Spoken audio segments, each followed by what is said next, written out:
로마서 3장 28절에서 30절까지 보겠습니다. 그러므로 우리가 결론을 내리노니 사람은 율법의 행위와 상관없이 믿음으로 의롭게 되느니라. 그분은 오직 유대인들의 하나님이시냐? 그분은 또한 이방인들의 하나님이 아니시냐? 참으로 또한 이방인들의 하나님이시니. 30절 다 같이요. 할례자를 믿음으로 말미암아 또 무할례자를 믿음을 통해 의롭게 하실 분 한 하나님이시니라. 아멘. 자, 오늘은 28절에 보면 그러므로 우리가 결론을 내리노니 이렇게 되어 있는 부분이 있죠. 제가 구원 방법에 대해서 바울이 내린 결론, 구원 방법에 대해 바울이 내린 결론, 이런 제목으로 여러분에게 말씀을 드릴게요. 로마서 3장 21절에서 31절까지는 성경에서 굉장히 중요한 부분입니다. 왜 이 부분이 중요하냐면 하나님의 구원 방법에 대해서 소개하고 있기 때문입니다. 그러니까 어떻게 구원받느냐 이런 걸 알고 싶을 때 어느 부분을 성경을 보여주면 좋을까라고 고민될 거 아닙니까? 그때 여러분들이 로마서 3장 21절에서 31절까지를 펴서 설명해 주시면서 같이 읽으면 아마 하나님의 구원 방법에 대해서 듣는 사람도 아, 그런 거구나 라고 이제 어떻게 보면 이해할 수도 있는 그런 이제 내용이 이 부분이다 라고 하는 거죠.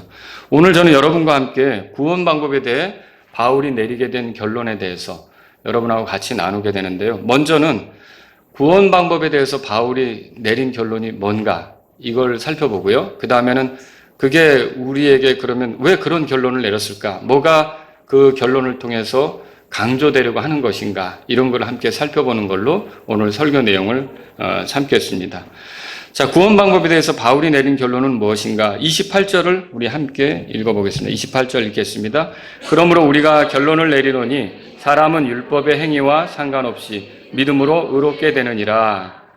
자, 여기 사람은 율법 행위와 상관없이 그렇게 되어 있어요. 사람은.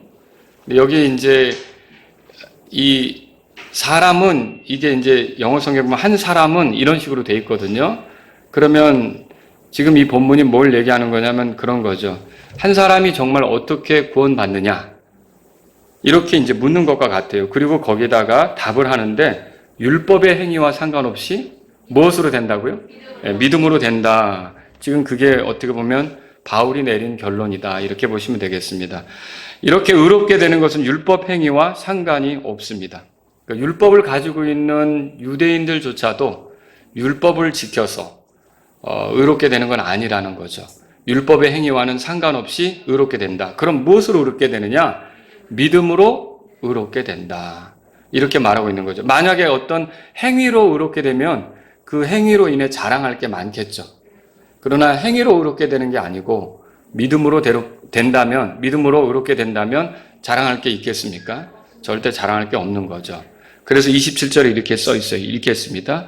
그런즉 자랑할 것이 어디 있느냐? 있을 수 없느니라. 무슨 법으로냐? 행위의 법으로냐? 아니라 오직 믿음의 법으로니라. 그랬어요. 행위의 방법이냐?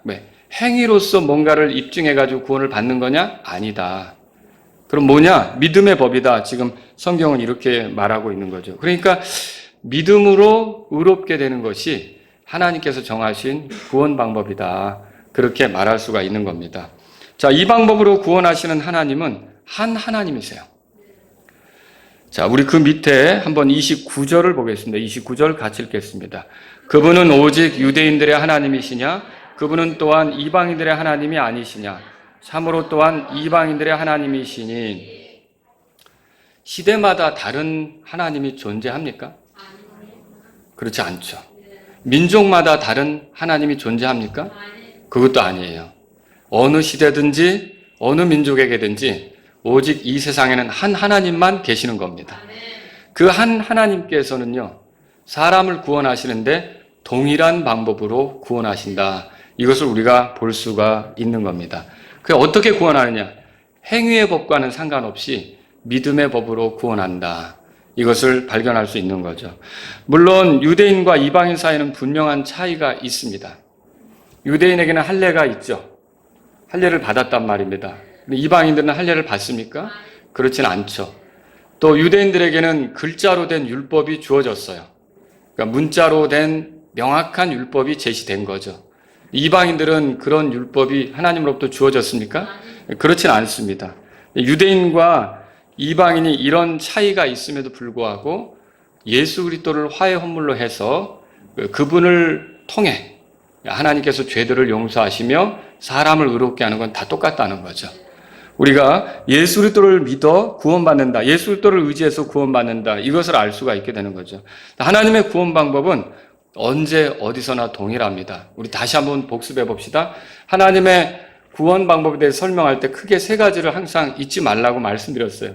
기억나십니까? 첫 번째는 하나님의 은혜죠. 예. 하나님의 그 구원 방법은 은혜로 구원하는 거예요. 그러니까 행위로 구원하지 않는다는 게 은혜로 된다는 거죠. 만약 우리 행위를 보고 구원을 준다 그러면 은혜가 아니고 우리 행위와 상관이 없어요. 그래서 하나님의 구원 방법은 은혜로 주어진다. 또 두 번째는 믿음으로 그렇게 돼 있죠. 믿음으로. 하나님의 말씀을 믿는 거죠.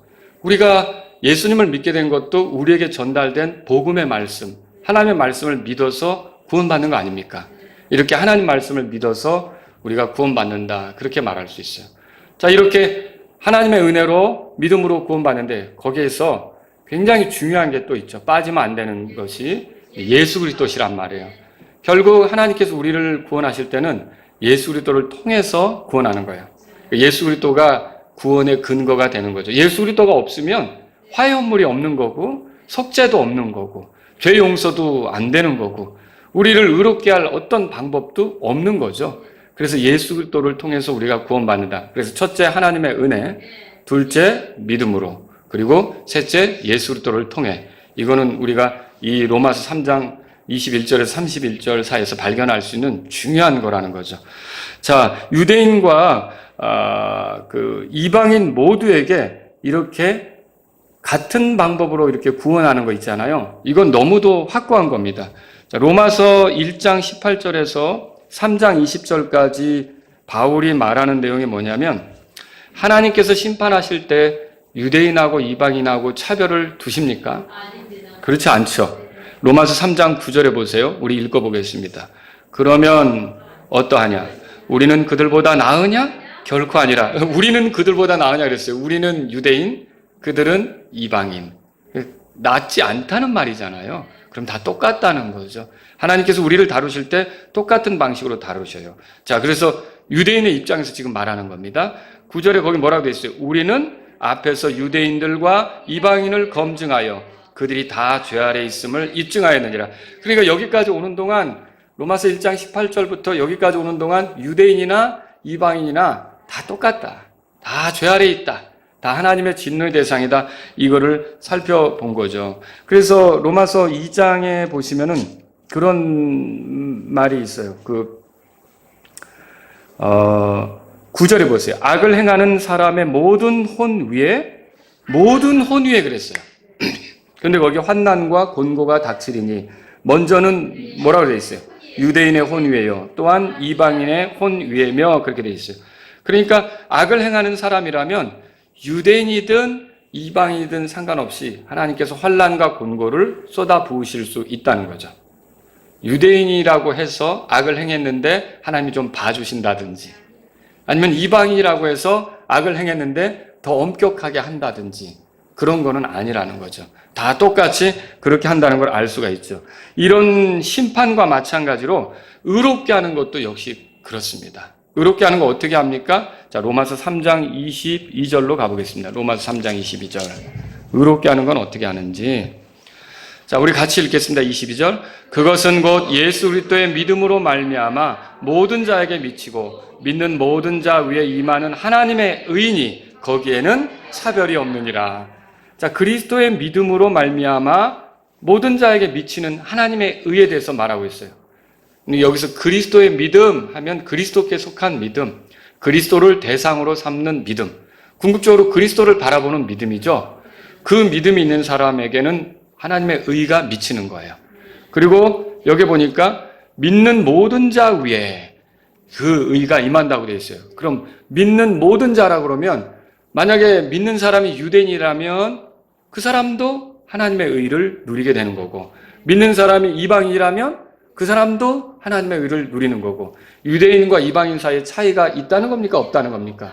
차이가 없다는 거죠. 그래서 구원 방법은 이렇게 하나님의 말씀이 끊임없이 우리에게 제시하는 분은 예수님이시잖아요. 결국 그 말씀을 믿어서 결국 의롭게 된다. 이거는 동일하다. 이거는 같다. 우리가 이렇게 알 수 있는 것이죠. 또 로마서 3장 30절로 가보세요. 그래서 이렇게도 말씀하고 있어요. 다 같이 읽겠습니다. 할례자를 믿음으로 말미암아 또 무할례자를 믿음을 통해 의롭게 하실 분은 한 하나님이신. 보세요. 할례자는 유대인들을 얘기하죠. 그리고 무할례자는 이방인들을 얘기하는 거고. 근데 이들을 다 믿음으로 말미암아 혹은 믿음을 통해 의롭게 하신대요. 동일한 하나님이 믿음을 통해서 그들을 의롭게 하신다. 이렇게 말하고 있어요. 그러면 유대인이나 이방인이 의롭게 되는데 믿음으로 의롭게 되는 거 있잖아요. 그 방법에 대해서 차별이 있습니까? 차이가 있습니까? 없다는 것이죠. 우리가 이거를 알 수 있는 거죠. 이게 바울의 결론이었어요. 이방인들도 이렇게 믿음으로 의롭게 돼요. 우리는 이방인은 구약 시대에 상관이 없지 않을까? 이방인이 어떻게 구원을 받을까? 이렇게 생각할지 모르는데요. 여러분, 아벨이 이방인이었다는 거 아시죠? 그죠? 에녹도 이방인이었어요. 욥도 이방인이었다는 거 아십니까? 다 믿음의 사람이었죠. 그렇죠? 실제로 아브라함도 유대인이라고 하기는 곤란해요. 왜 그래요? 유대인이 그 밑에서 나온 거잖아요. 아브라함은 원래 갈대아 우르에 살던 이방인이었어요. 부름을 받았고요. 또 여러분, 이드로, 모세의 장인 이드로, 하나님께 희생을 드렸잖아요. 그것도 이방인이죠. 하나님을 섬겼어요. 이방인이 구원 못 받는다, 이거 착각이에요. 이방인도 이게 하나님에 대해서 결국 믿고 이렇게 자기가 해온 것들이 있잖아요. 조상들로부터 물려받은 게 이게 문제가 있다. 뭐가 문제가 있는 거예요? 우상숭배하는 거. 여러분, 우상숭배를 보면 그게 거짓이라는 걸 우리가 생각할 수 있어야 되잖아요. 근데 그것에 대해서 속아 넘어가니까 문제지. 내가 이렇게 살면 안 되는데, 내가 참된 것을 찾아야겠는데, 더듬어서 하나님을 찾을 수 있단 말이죠. 그래서 이방인들도 이렇게, 여러분, 라합, 이방인이에요, 유대인이에요? 이방인이죠. 룻은요? 룻도 이방인이죠. 그리고 나중에 다니엘을 통해서 멋지게 하나님을 찬양하게 된 느부갓네살 왕, 유대인이에요, 이방인이에요? 이방인이에요. 이방인들도 구원받을 수 있어요. 그러니까 이게 어떻게 보면은 유대인이든지 이방인이든지 다 믿음으로 이렇게 구원받는다는 것을 우리가 성경을 통해서 알게 되는 거죠. 로마서 1장 가보세요. 로마서 1장 16절.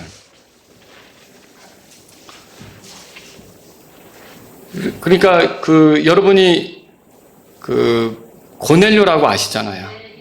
이방인이었죠? 근데 구원 받았나요? 나중에 구원 받죠. 자, 이 사람이 계속 하나님을 찾잖아요. 이방인인데도 하나님을 찾아요. 근데 그걸 정확하게 하기 위해서 베드로가 가잖아요. 루디아는 유대인이었던 걸로 보여져요. 그러니까 안식일에 강가에 모여서 기도하는 하나님을 찾았잖아요. 그러니까 사도 바울이 가서 말씀을 전할 때 마음이 열려서 받아들이잖아요. 그러니까 하나님을 찾는 사람, 그러니까 내 주변에는 우상들이 있잖아요. 이런 거짓된 거, 이것을 나는 이거 말고 진짜 이 온 우주를 만드신 참 하나님을 찾아야겠다라고 이렇게 생각하는 사람들에게는 하나님께서 선교사를 보낼 수 있죠. 계시를 가지고 있는, 빛을 줄 수 있는, 더 밝게 비춰줄 수 있는 그런 사람을 얼마든지 보낼 수가 있다는 거예요. 문제는 뭐냐면 사람들이 찾지 않는 거죠. 그리고 고집 부리는 거죠. 자기들의 전통, 조상들로부터 물려받은 전통, 그 속에서 계속 헤어나오지 못하고 그냥 그게 전부인 것처럼 끌려가는 거예요. 그러니까 거기서 헤어나올 수가 없게 되는 것이죠. 여러분, 로마서 1장 16절에 보면 이렇게 써 있습니다. 같이 읽겠습니다. 내가 그리스도의 복음을 부끄러워하지 아니하노니 이는 그 복음이 믿는 모든 자를 구원에 이르게 하는 하나님의 권능이기 때문이라. 먼저는 유대인에게요, 또한 그리스인에게로다 그랬어요. 자, 여기 보시면 복음이 믿는 모든 자를 구원에 이르게 한다고 되어 있죠. 믿음으로 구원받는 거예요. 그런데 먼저는 유대인에게요. 그리고 또한 그리스인에게로다 그랬어요. 이 그리스인은 그 당시 이방인을 대표하는 민족이에요. 그러니까 유대인이든 이방인이든 다 복음, 하나님의 말씀을 믿는 믿음, 그 속에 계신 예수 그리스도, 이분을 통해서 결국은 구원받게 된다는 것을 우리가 성경을 통해 본다는 거죠. 이게 유대인이든 이방이든 다 하나님께서 차별 없이 동일한 구원 방법으로 다루고 있다는 것을 성경을 통해 보게 된다라고 하는 것입니다. 자, 하나님께서 정하신 구원 방법이 온 인류에게 동일하다. 이걸 알 수가 있죠. 은혜로 구원한다. 하나님의 말씀을 믿는 믿음으로 구원받는다. 그리고 결국은 그리스도 예수를 통해 궁극적으로 그들을 건지신다. 이게 하나님이 보여주신 구원 방법이다라고 하는 거예요. 에베소 2장에 보면 16절에 이렇게 써 있어요. 또 십자가로 그 원수되게 하는 것을 죽이사 친히 십자가로 이 둘을 한 몸으로 하나님과 화해하게 하려 하심이라. 그렇게 써 있어요. 그럼 여기서 이 둘을 하나님과 화해하게 한다고 돼 있잖아요. 여기서 말하는 이 둘은 유대인과 이방인이에요. 근데 이 둘이 어떻게 하나님과 화해가 되느냐? 십자가를 통해 그렇게 된다고 말하고 있죠. 그러니까 유대인이든 이방이든 궁극적으로 구원받는 것은 예수 그리스도의 십자가가 없으면 안 되는 거예요. 예수 그리스도가 피 흘리시지 않으면 안 되는 거예요. 저 구약의 사람들도 욥이라든지 이런 사람들도 결국은 예수 그리스도를 통해 구원받는 거예요. 그들은 약속의 말씀을 듣고 믿어서 따라온 거지만 만약에 예수님이 십자가에서 죽지 않았으면 소용없는 노릇이겠죠.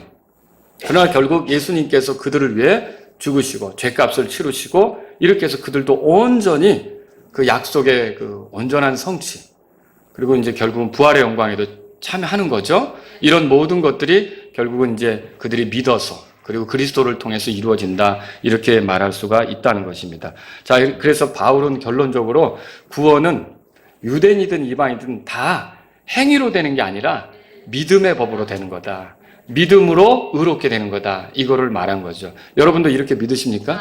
그러니까 내가 하나님의 말씀을 믿고, 하나님의 말씀이 우리를 구원하는 말씀은요, 영원한 말씀, 복음의 말씀이잖아요. 우리가 그 말씀을 믿고 예수 그리스도께서 우리 안에서 놀라운 일을 해주신 것을 받아들이게 되면 그 사람은 얼마든지 구원을 받을 수가 있게 되는 거죠. 자, 그럼 구원 방법에 대해 바울이 내린 결론이 강조하려는 건 뭔가 볼 때, 자, 이건 한 몇 가지로 정리해보면, 첫째는 하나님께서 오직 한 가지 구원 방법을 제시하셨다는 거예요. 한 가지 구원 방법을 가지셨다는 거죠. 지난 시간에 이미 말씀드린 대로 구원의 원천은 하나님의 은혜입니다. 그리고 구원의 근거는 이제 예수 그리스도이십니다. 그리고 우리가 구원받는 수단은 우리에게 이제 주어진 믿음이죠. 이런 걸로 우리가 구원을 받는 거예요. 하나님께 이르는 것이 구원이라면 그 하나님께 이르는 길은 여러 개가 아닙니다. 여러분과 제가 분명히 알아야 될 건 하나입니다. 오직 예수 그리스도를 통해서만 하나님께 이룰 수가 있습니다. 이건 제 말이 아니라 예수님 말씀이었어요. 요한복음 14장 6절에 예수님께서 내가 곧 길이요 진리요 생명이니 나를 통하지 않고는 아무도 아버지께 오지 못하느니라, 그렇게 말했어요. 그러니까 예수님을 통하지 않고는 아버지께로 올 자가 없다는 거예요. 예수님을 통하지 않고는 구원받을 자가 아무도 없다는 거죠. 여러분, 그래서 우리가 그 노래 아시잖아요. 그 노래가 진리예요. 281장인데 우리 반주는 없지만 그냥 한번 불러보죠. 281장 보세요.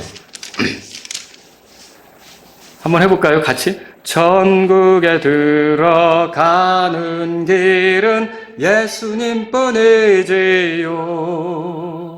황금집으로 가는 길도 예수님뿐이지요. 다른 길은 없어요.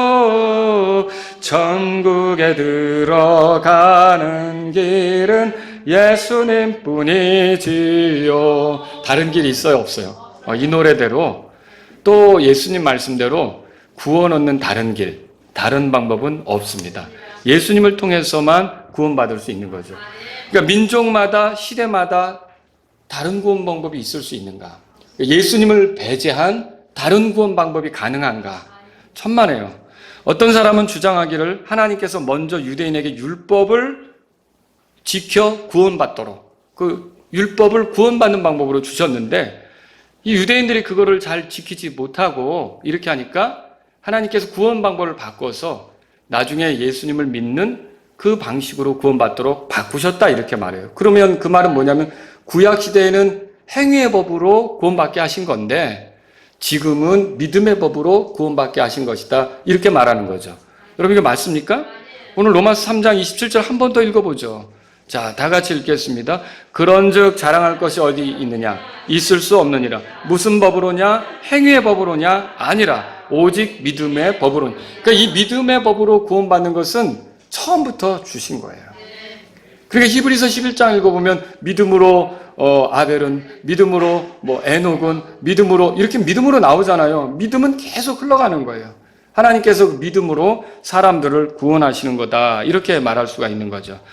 자, 하나님께서 과거에 이스라엘 백성에게 율법을 구원 얻는 방법으로 주신 게 맞는가?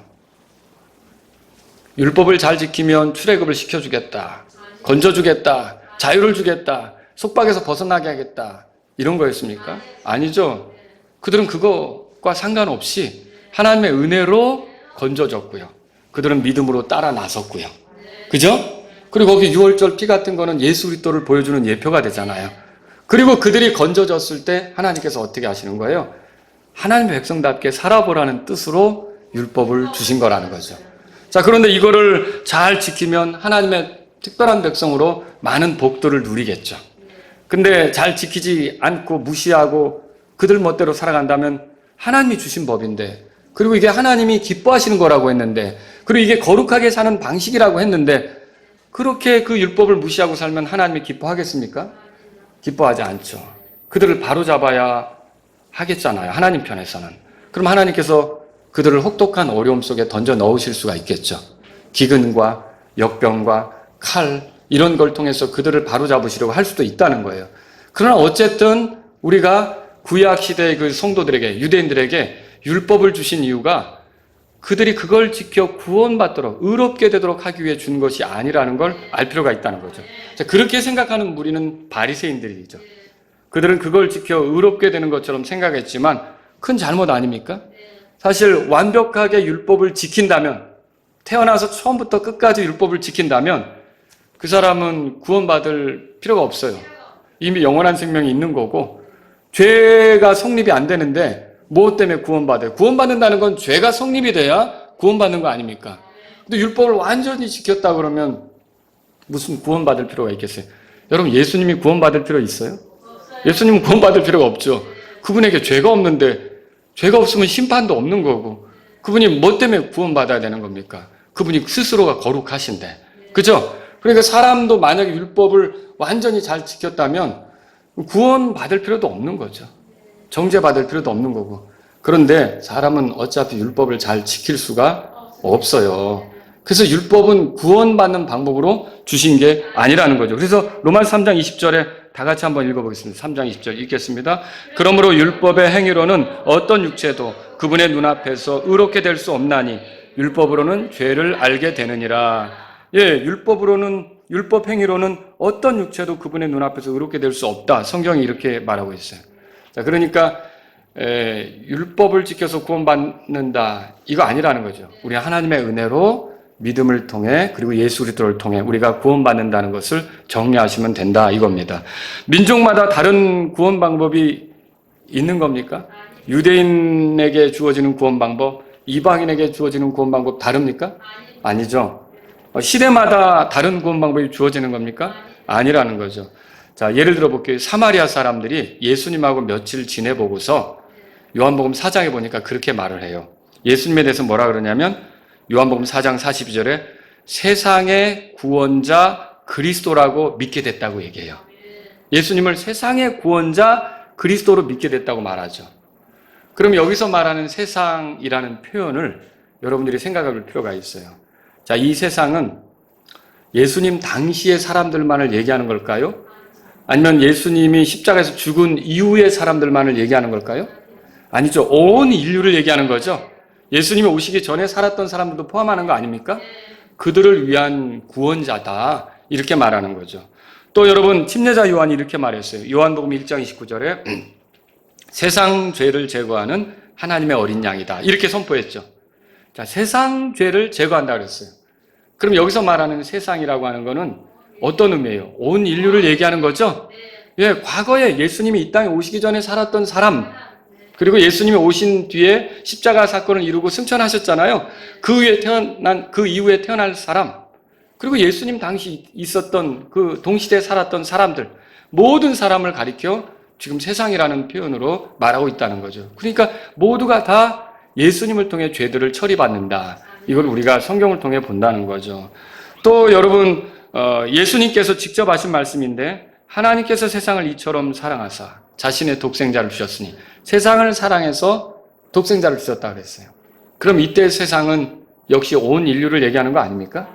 그러면 예수님을 구원자로, 독생자로서 이렇게 구원자로 보내신 것은 온 인류를 위해 보낸 거죠.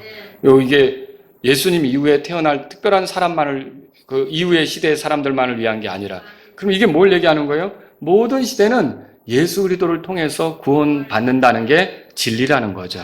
예수 그리스도를 떠나서는 안 되는 거예요. 사도 바울은 이렇게 말했어요. 디모데전서 2장 5절 6절인데 들어보세요. 한 하나님이 계시고 하나님과 사람 사이에 한 중재자가 계시니 그 사람이신 그리스도 예수님이시라. 그분께서 정하신 때 증언을 받기 위해 모든 사람을 위한 대속물로 자신을 주셨느니라 그랬어요. 자, 여기 모든 사람은 유대인만 말하는 겁니까? 아니면 이방인만 말하는 겁니까? 유대인이나 이방인 모두를 포함하는 거예요. 옛날 사람은 제외하고 예수님 이후로의 사람만을 말하는 겁니까? 아닙니다. 온 인류를 얘기하는 거예요. 모두가 예수님이 자신을 대속물로 내주신 그 놀라운 희생, 예수님이 우리를 위해 화염물이 되신 그 희생, 그것을 통해 속죄를 얻고 하나님 앞에 죄들을 용서받고 하나님께 받아들여지면서 하나님과 하나가 되게 된다는 것을 말하고 있는 거죠. 그러니까 온 인류는 다 예수님을 통해서 구원받는다는 것을 알 수 있는 거죠. 물론 예수님에 대해서 제시된 말씀들, 약속들, 예언들, 그리고 이후로는 예수님에 대해서 증언되는 복음들, 이런 거를 듣고 받아 믿는 사람들이 결국은 이 놀라운 구원의 은혜를 누리겠죠. 예수님이 온 인류를 위해 희생된 것은 맞지만 믿는 사람에게 그게 또 누려지게 되는 거죠. 구원이 누려지는 것은. 자, 율법 시대, 구약 시대 사람들에게 여러분 처음부터 예수라는 이름이 알려졌습니까? 아니죠. 여러분이 구약 성경 읽어보면 예수라는 이름은 사실 이름 자체로 찾을 수가 없어요. 이거는 언제 제일 먼저 알려졌냐? 마태복음 1장에 보시면 아들을 낳으면 이제 이름을 예수라고 하라고 그렇게 가르쳐진 데서 처음 등장하는 거예요. 구약에는 사실은 구원자가 그 이름이 예수라는 것을 명확히 말해주지는 않는다는 거죠. 하지만 하나님께서 다양한 방편으로요, 구원자에 대해서 이렇게 비춰주고 있어요. 그분이 오셔서 하실 일들도 보여주고 있어요. 점차로 그게 확대돼 가는 거죠. 나중에 더 크게 비춰지는 거죠. 자, 예를 들어서 에덴에서 예수님은 여자의 씨로 계시가 되었어요. 여자의 씨, 누구 말하는 거였어요? 예수님을 말하는 거였죠. 또 아담이 입었던 가죽옷, 이거 역시 예수님의 모습을 보여주죠. 한 마리의 짐승이 희생됐어요. 피 흘리고 찢겨서 희생됐어요. 껍데기가 나왔잖아요. 그런데 죄를 지은 아담이 그걸 걸치고 하나님 앞에 살아가게 됐어요. 그러면 이건 누구 모습 보여주는 거예요? 예수님 모습 보여주는 거죠. 그래서 우리가 비록 죄를 지었지만 우리를 대신해서 찢기시는 그 예수님, 피 흘리시는 그 예수님을 우리가 의지한다면 그분이 우리에게 의로 옷 입혀주는 것, 그분 자신이 우리의 의가 되는 것, 이런 것들을 비춰준단 말이죠. 여러분, 아브라함은 땅에 내려오신 육체로 현현하신 주님을 만났어요. 소돔성을 앞에 두고 그 주님과 교제를 했잖아요. 그래서 의로운 자를 사악한 자들과 함께 심판하시는 것은 옳지 않습니다 하면서 막 얘기하잖아요. 나중에 의로운 자 10명을 발견하면 심판하지 않겠다, 이런 확답까지 듣잖아요. 그때 그 주님하고 얘기를 했어요. 그 주님이에요. 그러니까 그리스도께서 육체로 현현하셔서 아브라함과 같이 있었죠. 그러니까 아브라함이 모리아산에 올라가면서 뭘 경험합니까? 이삭이 묻는 질문에 대해서 대답을 했죠. 번제할 어린 양은 어디 있습니까? 아브라함이 당당히 얘기하잖아요. 하나님께서 자신을 위해서 준비하실 것이다. 그러니까 희생물은 하나님이 준비하실 거라는 믿음이 아브라함에게는 있었던 거라는 거죠. 아브라함은 나의 때 볼 것을 보고 기뻐했다고 말도 있어요. 그 모리아산에서 뭘 본 거예요? 도대체 언젠가 그 인간의 죄를 해결하기 위해 하나님이 준비한 희생물이 올 것에 대한 그런 그 믿음이 아브라함에게는 있었던 거라고 우리는 생각해 볼 수 있는 거죠. 여러분 또 그런 거 있죠. 다윗이 예수님의 이름을 알았습니까? 몰랐어요. 그렇지만 분명히 뭐라 그러냐면 시편 110편 1절 같은 데는 그 그리스도에 대해서 주라고 고백하는 부분이 나오는 거예요. 주라고 고백하는 부분이 나온다는 거죠. 그리고 여러분 이사야서는 도살장으로 향하는 어린 양 같은 모습으로 예수님을 표현해주고 있잖아요. 구약에서 이렇게 계속 예수님에 대한 계시, 예수님에 대한 예언들, 예수님에 대한 모형들 이런 것들을 비춰주면서 인간으로 하여금 결국은 자기 자신에게 소망이 없고 하나님이 비춰주시는 그 말씀에 따라 오시게 될 그 그리스도께 약속된 씨에게 소망을 가져야 된다는 것을 비춰주고 있지 않습니까? 결국 그래서 이 모든 인류는 궁극적으로 예수 그리스도를 통해서 구원받는다. 이것을 우리가 발견할 수 있는 거죠. 방법은 하나예요. 그러니까 다양한 구원 방법이 있을 수 있습니까? 없습니다. 다른 종교에도 구원이 있다고 말하는 어떤 목사의 이야기를 들은 적이 있어요. 불교도에도 구원이 있을 거라고. 여러분 이거 맞습니까? 결코 그렇지 않죠. 여러분 예수님만이 유일한 길이라고 주장하는 것을 비꼬는 사람들이 있어요. 너무 편협하다. 외골수다. 자기들만 뭐 잘났다고 한다. 이렇게 말하는데 그러면서 사랑이 많은 종교가 왜 자기밖에 모르냐 이렇게 해요. 근데 여러분 하나님의 사랑은 예수 그리스도를 통해 나타났어요. 그러니까 로마서 5장 8절에 보십시오. 로마서 5장 8절에 보세요. 우리 보겠습니다. 로마서 5장 8절에. 자, 다 같이 읽겠습니다. 우리가 아직 죄인이었을 때 그리스도께서 우리를 위해 죽으심으로 하나님께서 우리를 향한 자신의 사랑을 당당히 제시하시느니라 그랬어요. 자, 하나님의 사랑이 당당히 제시되는 것은 예수 그리스도를 통해 나타났다는 거죠. 그러니까 예수 그리스도를 외면하고 유일한 구원자 예수 그리스도를 무시하고 하나님의 사랑을 논한다? 말이 안 되는 거죠. 이건 지금 잘못 이야기하는 꼴이 된다라고 하는 겁니다. 그래서 결국 저와 여러분들은요, 하나님의 은혜로 구원받는다.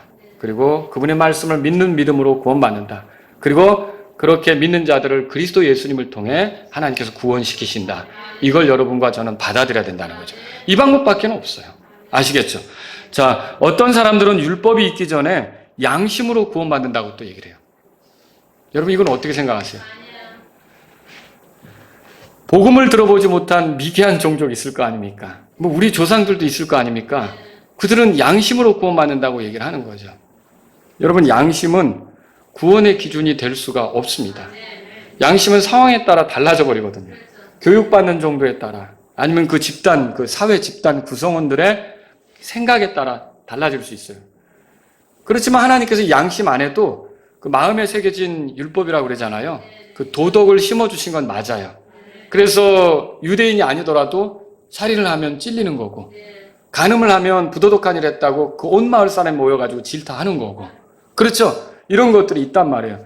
결국은 양심에 꺼리낌 없이 그렇게 새겨진 마음에 새겨진 도덕률을 완전히 지키면서 아무 흠도 없이 살아갈 수 있는 사람이 있겠냐는 거죠. 자, 오늘 로마서 3장 23절에 뭐라고 돼 있어요? 다 같이 읽겠습니다. 모든 사람이 죄를 지어 하나님의 영광에 이르지 못하더니 모든 사람이라고 돼 있어요. 하나님의 율법도 지키기 어려운데 양심 안에 있는 그 마음에 새겨진 율법을 얼마나 잘 지킬 수 있겠어요? 불가합니다, 여러분. 그러니까 율법으로 정죄를 받는 것처럼 오히려 양심으로 더 정죄를 받는 거죠. 그렇지 않습니까? 로마서 3장 10절에 보세요. 다 같이 읽겠습니다. 이것은 기록된 바 의로운 자는 없나니 단 한 사람도 없으며 예, 이렇게 양심으로 뭐 하든지 율법으로 하든지 이거 완벽하게 나 흠없습니다라고 말할 수 있는 사람이 이 땅에 아무도 없다는 거죠. 그래서 유대인이나 이방인이나 다 하나님 말씀으로 구원받는 거예요. 오늘날 복음으로 구원받는 거고요. 그래서 복음을 전하는 거예요. 선교사가 오지로 찾아가는 거고요. 목숨을 걸고 찾아가는 거예요. 왜냐하면 한 사람이라도 그 죄인된 사람을 그런 식으로 건져야 하기 때문에 그게 하나님이 정한 방법이기 때문에 복음을 들고 가는 거다라고 하는 거죠. 만일 양심으로 구원받을 수 있는 존재가 어느 미개한 아마존 그 숲에 있다. 그럼 거기 안 가도 되는 거죠. 그렇지 않습니까? 안 가도 되죠. 그런데 그런 사람이 정말 이 땅에 있겠습니까? 벌써 나는 양심에 꺼리낌이 없어라고 큰소리 치는 사람은 문제가 있는 거예요. 그 자체가 문제가 있는 거예요. 그게 벌써 스스로를 속이고 있는 거죠. 그래서 저와 여러분들은 대단한 그 진리, 하나님의 구원 방법은 하나다. 하나님의 은혜로 우리를 구원하시는데 자신의 말씀을 믿는 자들을 예수 그리스도를 통해 구원해 준다는 걸 우리가 알 필요가 있는 거죠. 여러분, 그래서 로마서 10장에 가보세요. 로마서 10장에.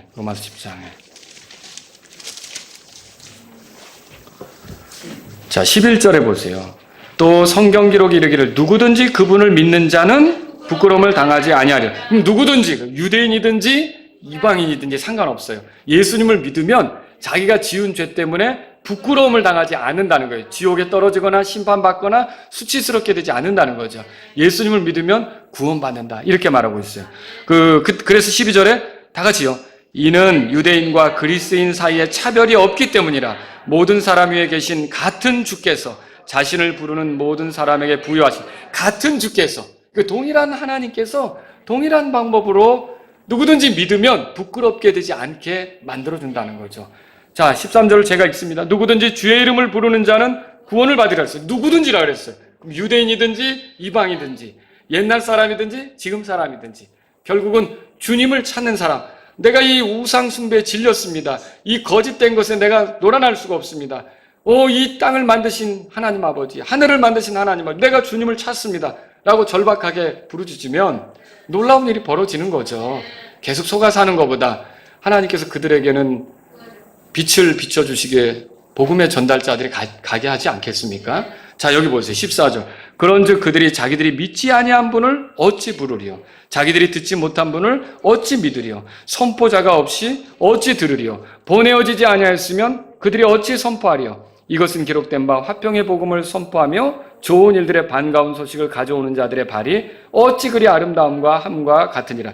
이게 복음을 전하러 가는 자들이 그래서 발이 아름답다는 거예요. 그들이 가서 전함으로 결국 하나님의 은혜도 깨닫고 하나님 말씀에 대해서 듣고 믿게 되고 결국 예수 그리스도를 통해 구원받는 역사가 나타나게 된다는 것이죠. 그래서 지금 여러분과 제가 알아야 될 것은 복음 전하는 일이 이처럼 중요하다. 이것을 정리할 필요가 있는 거죠. 말씀을 정리해 볼게요. 바울은 구원받는 방법에 대해서 결론을 내렸는데 유대인이든 이방인이든 믿음으로 의롭게 된다. 믿음으로 구원받는다. 이런 결론을 내렸어요. 그럼 믿음으로 의롭게 된다면 행위와 상관이 있어요, 없어요? 행위와 상관없죠. 행위와 상관이 없으면 내 자랑을 할 수 있어요, 없어요? 내 자랑을 할 수가 없죠. 그러면 이건 전적으로 하나님께서 베푸신 은혜에 의한 거네요. 그죠? 자, 하나님께서 은혜를 베푸시는 거예요. 그래서 은혜로 구원받는 것이다 라고 말할 수 있는 거죠. 믿음으로 의롭게 된다는 것은 결국은 믿는 뭐가 있어야 되는 거 아니에요. 믿음은 들음에서 나고 들음은 하나님 말씀에서 나는데 결국 하나님 말씀을 받아들이는 게 믿음 아닙니까? 오늘날 우리에게 더 선명하게 구약에는 희미하게 계시로 예언으로 이렇게 하면서 예수님에 대해서 조금씩 이렇게 알려졌지만 지금은 얼마나 분명하게 제시됩니까? 우리가 복음의 말씀을 듣고 믿어서 예수 그리스도를 알게 되고 예수 그리스도를 의지함으로 결국은 예수 그리스도를 통해 구원받게 되는 것이다라는 거죠. 하나님의 구원 방법은 민족마다 다른 겁니까? 시대마다 다른 겁니까? 아니라는 거죠. 그냥 하나님의 은혜로 그리고 말씀을 믿는 믿음으로 예수 그리스도를 통해서 우리를 구원하신다는 걸 정리할 필요가 있는 거죠. 구원받았다면 자랑할 게 있습니까? 없습니까? 여러분, 그래서 하나님 찬양 많이 하셔야 돼요. 구원받았다면 하나님 찬송을 많이 하셔야 돼요.